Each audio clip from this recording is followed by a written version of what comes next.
Alors dans cette vidéo, je vais vous montrer comment vous pouvez formater votre fichier Word pour qu'il soit transformable soit en e-book, soit en livre à imprimer. Donc qu'est-ce qu'il faut faire? Donc premièrement, il vous faut un fichier Word avec votre livre. Donc moi ici j'en ai préparé un que j'ai mis ici. Voilà. Alors évidemment vous le ferez très bien. Moi ici j'ai fait un peu n'importe quoi parce qu'en fait il y a tous mes textes. Il y a tous mes textes, première de couverture, deuxième de couverture, dédicace, tout est là-dedans. Mais le principe à retenir, c'est ça.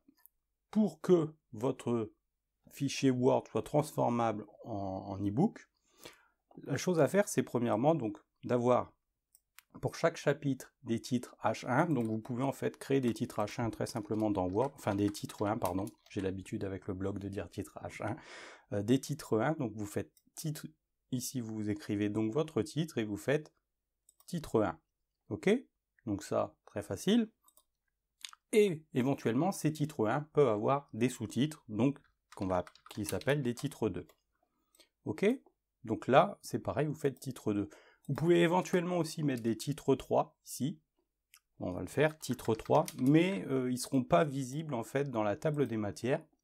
Donc pour créer la table des matières pour votre livre, ce qu'il faut faire, c'est très simplement, hop, vous allez donc à un endroit où vous voulez mettre la table des matières, donc en principe on la met après la page copyright, la page dédicace, juste avant le livre en fait.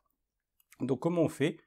Très simplement, en fait vous allez ici dans insertion, ah non c'est dans référence, pardon, référence, et ici vous cliquez sur table des matières, et vous choisissez donc un type de table des matières comme vous voulez, donc ici on va mettre le premier. Voilà, ça c'est important parce que le logiciel dont on va se servir pour formater notre livre, donc pour qu'il soit lisible par le Kindle Create qu'on va utiliser, le logiciel qu'on va utiliser, il a besoin d'une table des matières. Donc voilà, on a notre table des matières. Si le titre ne vous plaît pas, vous pouvez le changer. Faites-le tout de suite parce qu'après vous ne pourrez pas le changer, je vous le dis. Voilà, donc vous pouvez faire par exemple sommaire. Voilà, vous appelez ça sommaire. Ok? Donc vous enregistrez votre fichier.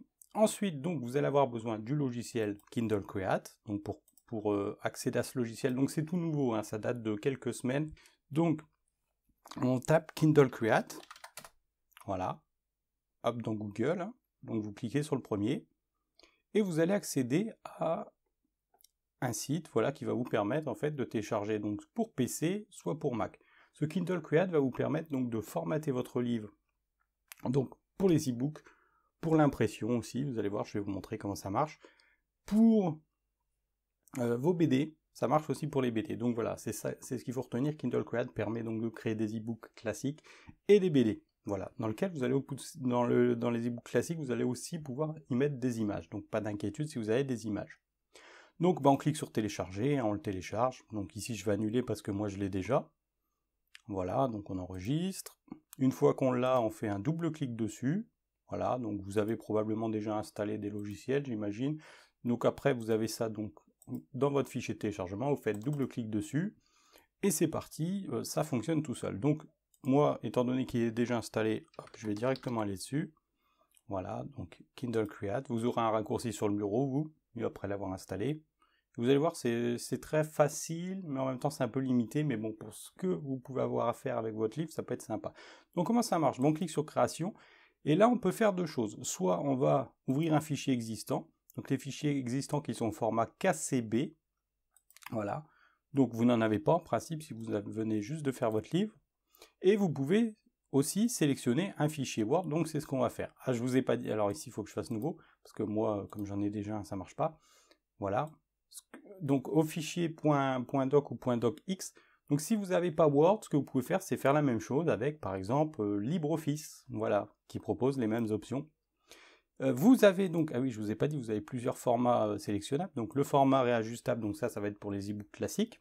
Le format bande dessinée, si vous avez les bandes dessinées, donc comment ça va marcher? En fait, vous allez créer votre bande dessinée, votre album BD, à partir donc de PDF ou d'images JPEG.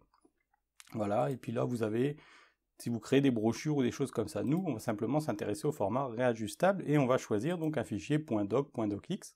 Donc je prends le fichier que je viens de sauvegarder il y a 30 secondes, et là ça met un petit temps d'importation. Voilà, c'est pas très long, mais il va nous faire le boulot. Alors l'un des problèmes majeurs qu'on va avoir avec ce logiciel, c'est que certaines pages qui pourraient être sympas qu'il nous propose sont en anglais, donc ça c'est pas cool. Donc je vais vous montrer un petit peu comment ruser avec ça. Donc une fois qu'il a fini, on clique sur continuer. Ici on met commencer.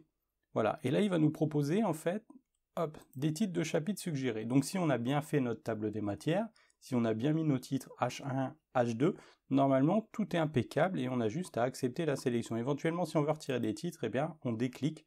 Alors là j'ai décliqué. Ça va m'enlever un truc, bon c'est pas grave, c'est pour la démonstration. On déclique éventuellement et on fait accepter la sélection. Ce qui va nous permettre ici d'avoir notre table des matières, on peut naviguer dedans en fait, vous voyez. On peut aussi, si on veut, hop, simplement avoir le livre, voilà, pour avoir plus de choses. On peut modifier le texte directement, voilà, donc ici vous écrivez ce que vous voulez, voilà. Alors après je vais vous montrer un petit peu comment bidouiller tout ça. Pour l'instant on voit les principes généraux. Donc on a notre sommaire qui est ici. Si on veut, on peut faire un espace, bien sûr, on appuie sur Entrée. Si on veut, alors, on peut cliquer hop, dessus directement pour aller dans nos fichiers. Donc voilà, ça c'est le sommaire, c'est plutôt sympa. Ensuite, si on veut, on peut ajouter des pages soit avant, soit des pages de chapitres, ou avant les chapitres, des pages de parties par exemple, à l'intérieur donc de notre table des matières. Donc ici on va cliquer dans corps du livre par exemple et on va cliquer sur partie de page ou page de chapitre par exemple si on veut faire, je sais pas, par exemple partie 1, voilà, le commencement. On peut l'appeler comme ça. Hop, voilà, pour avoir un peu plus de clarté dans notre livre. Et voilà, on va faire comme ça. Et bien sûr on peut déplacer la page comme ça, on sélectionne et on descend avec. Alors normalement on peut le faire. Hop, voilà.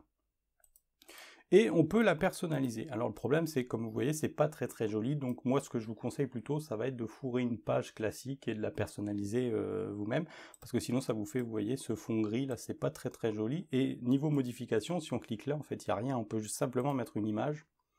Voilà, donc pour mettre une image, vous allez là par exemple, hop, voilà, hop, vous faites comme ça.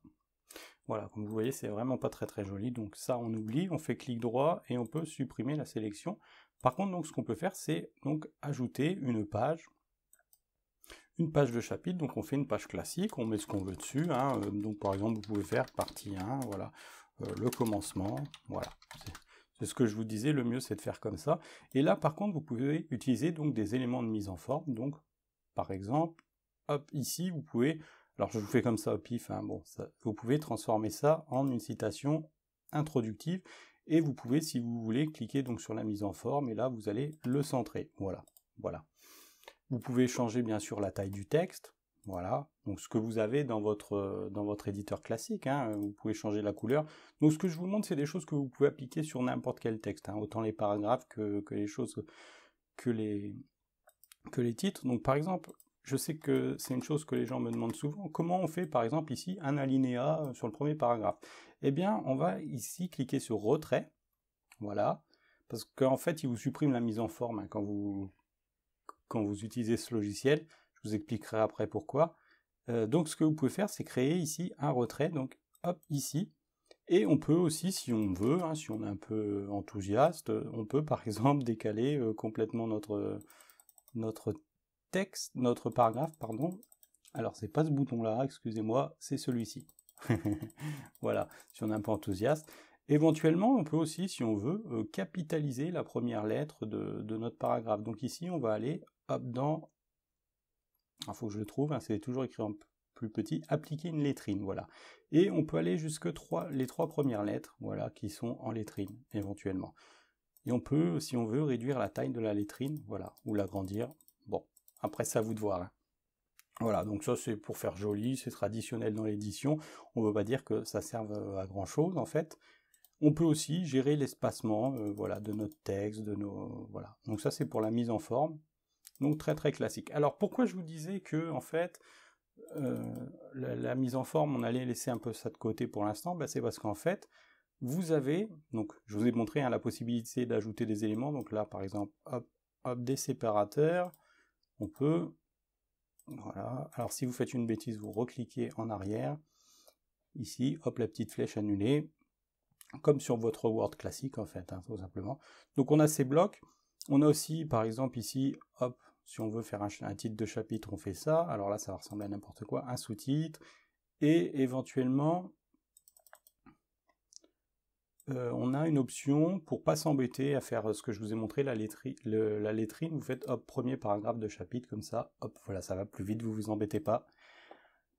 Mais en fait, Kindle Create, donc il est bien, parce que voilà, il vous formate tout, mais vous voyez que va quand même y avoir du travail à refaire. Par exemple, il va falloir sauter quelques lignes, va falloir donc créer des alinéas vous-même. Voilà, parce que le logiciel ne fait pas ça. Alors pourquoi il fait pas ça? Parce qu'en fait, de base, il a des thèmes prédéfinis, et il n'en a pas des milliers. Il a le moderne, là, donc celui qu'on a là. Il a le classique, donc vous voyez, ça change aussi les séparateurs. Il a donc le Cosmos ou l'amour. Voilà, donc là, on va faire le Cosmos pour vous montrer hop, que si vous cliquez sur ça, en fait, ça transforme tout le texte. Vous voyez, hop, déjà, les titres ont changé, et la police a un peu changé. Voilà. Donc c'est sa limitation, mais il nous rend un grand service finalement parce qu'il nous aide à mettre en forme tout ça pour que ce soit prêt pour Kindle. Donc une fois qu'on a fini, ah oui, je vous ai pas montré, vous pouvez aussi ajouter des pages en avant et en arrière. Attention, j'allais oublier ça qui est important quand même. Donc ici, donc on a ce petit problème, c'est que, voilà, comme je vous l'ai dit, alors je vais vous montrer, hein, hop, page, blablabla. Ici on peut sélectionner une image aussi. Le problème c'est que c'est pas très joli. Voilà. C'est pas très joli, c'est très limité. Donc moi ce que je vous conseille, c'est de ne pas utiliser en fait les pages de base, mais simplement de créer des pages, des pages très simples. Donc par exemple la page épilogue, vous voyez, vous utilisez la page épilogue et puis vous ajoutez un texte, donc ce que vous voulez. Donc par exemple remerciement, mais bon là je mets ça, mais ça peut être n'importe quoi. En fait, vous supprimez ce que vous voulez et vous écrivez ce que vous voulez sur la page, d'accord? Voilà. Et puis vous pouvez recommencer, hop, si vous en avez besoin d'une deuxième, etc., etc. Même chose pour les pages en avant, si vous avez besoin d'une page de dédicace, donc ça en principe ça va marcher, il n'y a pas de problème. Voilà, mais encore une fois c'est pas très joli. Donc qu'est-ce qu'on fait? Ben, on va créer une page vierge en fait, hein, tout simplement. Donc alors comment on pourrait l'appeler? Introduction, voilà. On crée une page introduction et dessus on va mettre donc ses copyright, donc ses informations d'éditeur par exemple, et puis éventuellement ses dédicaces. On va créer en fait notre propre page. C'est comme si on était sur Word en fait, hein, très simplement. Jusqu'à ce que ça nous plaise, et on peut éventuellement, donc dans n'importe quelle page, ajouter des images, ou insérer une image en début de chapitre. Donc je vous montre pas les deux parce que c'est le même principe. On peut, si on veut, hop, générer une table des matières. Alors ici ça marche pas parce que je l'ai fait avec Word, bon, pas grave. Donc on choisit une image, donc on choisit une photo. Alors il faut en fait que votre image soit par contre d'un certain type, donc en JPEG, sinon ça ne marchera pas. Et vous allez pouvoir choisir en fait de la manière dans laquelle vous l'affichez, donc en grand, en petite, en moyenne, en énorme, voilà. Pour soit ça prend toute la largeur, soit ça prend une petite partie de l'image, voilà. Donc c'est très simple, évidemment vous mettez des images de bonne qualité, bien que ce soit un JPEG. Voilà, vous pouvez aussi chercher ce que vous voulez dans votre livre avec la petite loupe, hop, voilà, si vous parlez de YouTube pour vous y retrouver. Voilà, donc on a vu tout ce qu'il était en fait important d'utiliser pour formater son livre. Après, bah, c'est juste du boulot. Ce que vous pouvez faire aussi, c'est avoir un aperçu, voilà, de la façon dont ça va s'afficher sur les tablettes numériques. Voilà, soit les tablettes, soit les téléphones, voilà, soit les liseuses Kindle. Voilà. Voilà, comme ça vous voyez à quoi ça ressemble quand on utilise, et même vous pouvez même changer l'orientation. Voilà. À quoi ça ressemble quand on va utiliser votre livre. Bon, ça, pas de problème, facile. Donc une fois que vous avez fait ça, ce qu'il faut faire, c'est enregistrer. On imagine que vous avez terminé votre livre. Donc ce que vous faites, c'est que vous cliquez sur enregistrer. Et là, donc, ça va vous créer un fichier donc KCB. Donc je vais l'appeler fichier KCB. En fait, je vais l'appeler sauvegarde. Comme ça, vous allez comprendre plus facilement. Voilà. Sauvegarde, et on va le mettre sur le desktop. Donc le desktop, c'est le bureau. Hop. Donc ça, c'est la sauvegarde. Une fois que vous avez la sauvegarde, ce que vous pouvez faire, c'est publier le livre. Fantastique. Alors, là, deux cas de figure. Soit vous publiez un livre donc pour simplement en faire un e-book, donc un Kindle. Donc là, on va en fait toucher à rien. Soit vous avez l'intention de le faire imprimer, donc vous allez dans paramètres d'impression. Et là, vous pouvez choisir en fait la façon dont comment je pourrais vous dire, la numérotation, et vous voyez, hop, ici les titres de chapitre s'affichent. Donc par exemple, si vous voulez pas de titre de chapitre, vous sélectionnez, hop, cette partie-là, et voilà. Voilà, c'est aussi simple que ça. Et donc une fois que vous avez fini, vous faites publier. Et là, donc ça va vous créer un fichier KPF, voilà, qui va créer en fait un pack de fichiers, et ce pack de fichiers, vous pourrez le télécharger dans l'éditeur donc d'Amazon KDP, vous savez, où vous pouvez charger votre manuscrit. Eh bien, vous allez pouvoir télécharger ce fichier directement, et ça va vous créer donc votre manuscrit, donc soit pour un Kindle, soit pour un fichier à imprimer, soit pour un livre broché en fait. Donc ici, donc je vais l'appeler paquet de fichiers tout simplement, hop, KDP, voilà, donc vous faites save, voilà, donc on peut afficher les documents qu'il y a dans le fichier si on veut, il faut que je le trouve, en fait je vais vous montrer après, on va d'abord sauvegarder, hop, voilà, et maintenant je vais vous montrer, donc alors, sur mon bureau c'est souvent le cirque, comme vous voyez, alors où est-ce qu'il est ce vilain fichier? Ah, il est ici, voilà. Ça vous donne ce fichier donc que vous pouvez télécharger en manuscrit, donc sur l'Amazon KDP. Vous pouvez charger ça en manuscrit, et donc notre sauvegarde, elle est là. Dedans, il y a nos fichiers, voilà. Il y a aussi, vous voyez, hop, un docx qui est créé, donc une copie en fait de ce que vous avez mis, et puis éventuellement il y a des ressources, donc tout ça, ça crée en fait une sorte de fichier qui se programme tout seul, j'ai envie de vous dire. Voilà, donc on a vu tout ce qu'il y avait à voir, donc maintenant vous êtes opérationnel, donc vous créez ce fichier-là, donc ce fichier KPF que vous pourrez charger comme manuscrit sur Amazon, et ça va fonctionner si vous voulez passer par cette voie. Sinon, évidemment, vous suivez l'autre voie que je vous indique dans ma formation complète pour créer et auto-publier son propre livre sur Amazon.